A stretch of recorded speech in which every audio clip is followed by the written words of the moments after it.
Magandang araw po at magandang gabi sa mga nakakapanood sa gabi at sa lahat po ng aabot ng video na ito. Saan man kayo panig ng mundo, welcome po dito sa AMVO Avoy Mix Video. Ngayon po ang papanoorin po natin itong isang video na ito na talagang high-tech na barko na gawa ng heavy industry na Hyundai, no? Tingnan po natin ito dahil ito po ay capable sa CIWS at saka hindi lang po yon, missile launcher at saka may mga anti-aircraft din po ito. At yung higit sa lahat, prepared po ito para sa isang laser beam weapon po. So, panoorin po natin itong high-tech na barko na maaaring maging sagabal sa mga plano ng China dito sa West Philippine Sea. Tingnan po natin at sama-sama nating panoorin. Ito po.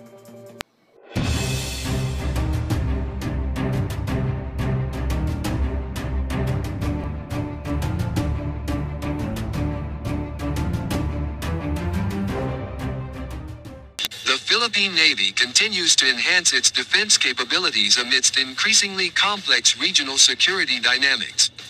One of the strategic steps in strengthening its maritime fleet is through the Frigate Acquisition Project Phase 2, which is an integral part of the RAF-PMP Re-Horizon 3 modernization program.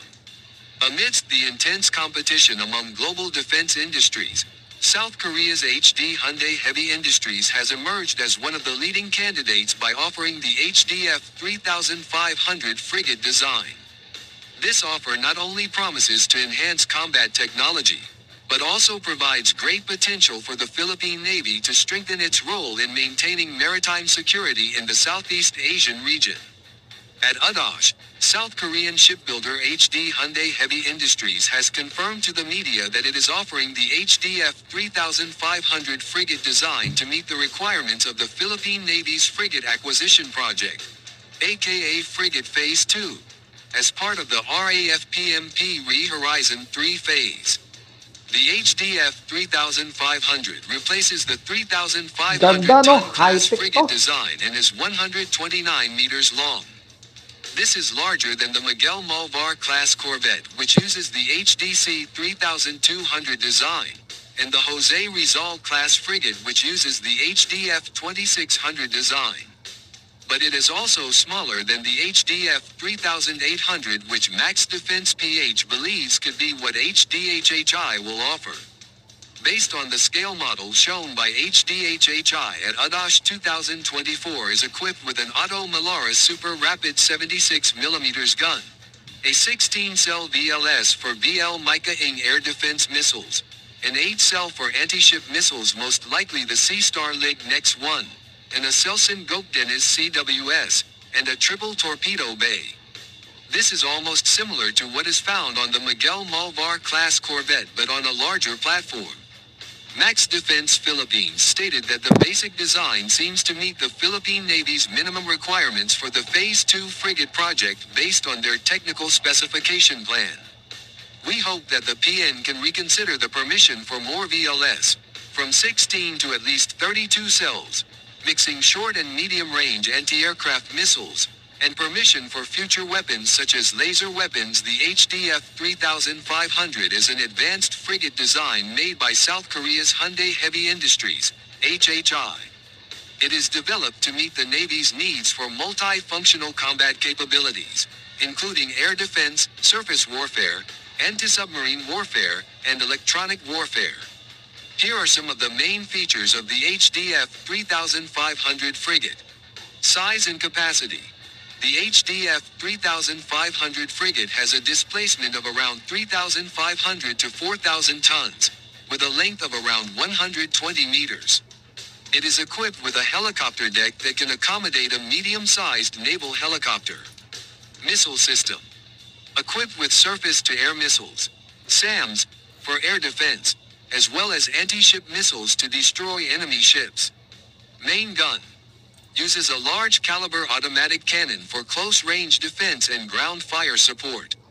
Torpedo launcher. The frigate also has a torpedo launcher system that is effective in anti-submarine warfare. Stealth technology. The design of the ship adopts stealth technology to reduce radar signature, making it more difficult for enemies to detect. Sensors and Combat Systems.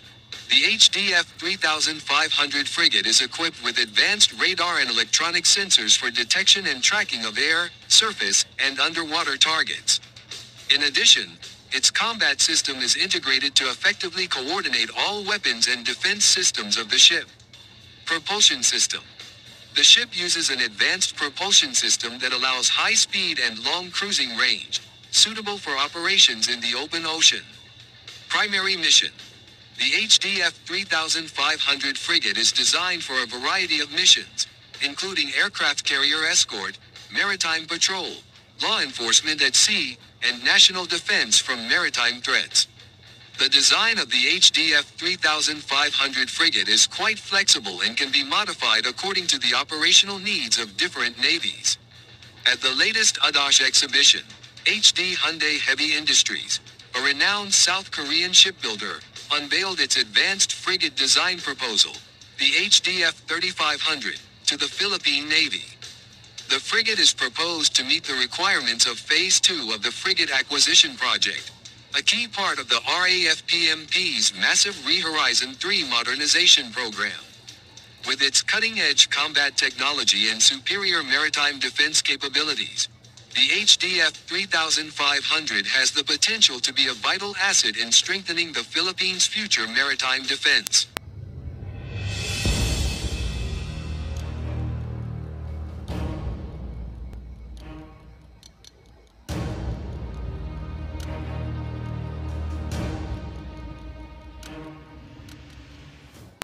Sana po yung mga mayayaman dito, yung mga multi-million dito sa private sector dito sa ating bansa, magkaroon sila ng union, no? Para maprotektahan din nila yung negosyo nila rito, no? Na kapag ambag sila, no? At makabili tayo ng 10 nito, sigurado effective na yon.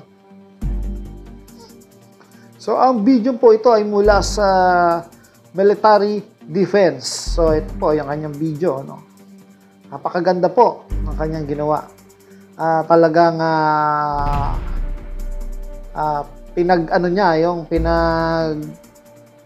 dinitalye niya yung kakayahan ng barkong ito.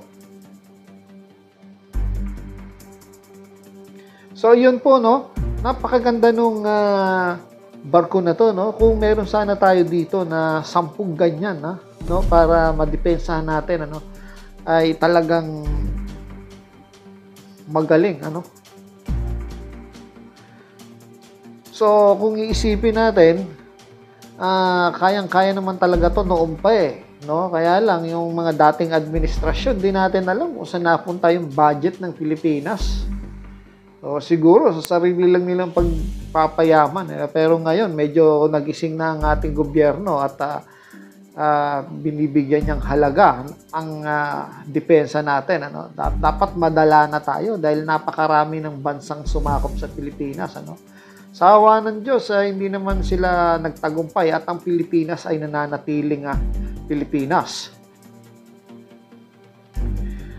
Itong mga nakarang araw na mataan ho yung aircraft carrier ng China dito sa Philippine Sea, dito sa Pacific na to, no? Mukhang iniikutan na tayo, kaya kailangan madaliin na natin yung mga ganitong klaseng barko, no? Although meron na tayong tinatawag na suporta ng Amerika na Typhoon missile, yun to, kinakatakutan to ng China.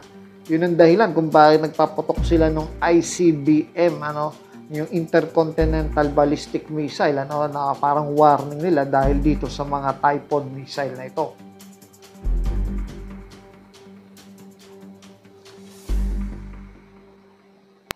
So, itong barkong ito ay, kung titingnan mo, ay astig kasi capable siya sa isang laser beam weapon, sinabi nga kanina, at may CIWS, ano, na anti-air defense.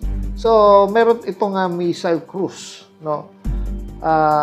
Makikita nyo na talagang kumpleto, no. Siguro may anti-submarine din ito, no. Meron mga kasing barko na kakayahan na mga submarine na hunters. So siguro ito, capable ito. So hanggang dito na lang po at nagpapasalamat tayo sa Diyos at meron tayong mga ganitong klaseng pandepensa sa ating bansa. Panalangin natin na madagdagan pa ito at mapagtibay ang ating depensa lalo na sa mga mapag-angking bansa kagaya ng China. Hopefully, umurong na ito unti-unti kung paanong nakuha nila yung mga isla dyan ng walang labanan, dapat makuha din natin ito ng walang labanan, para wala tayong buhay na masayang. So hanggang dito na lang po. Maraming salamat po. Ito ulit ang AMB. Kita-kita po tayo sa ulit sa susunod. Thank you.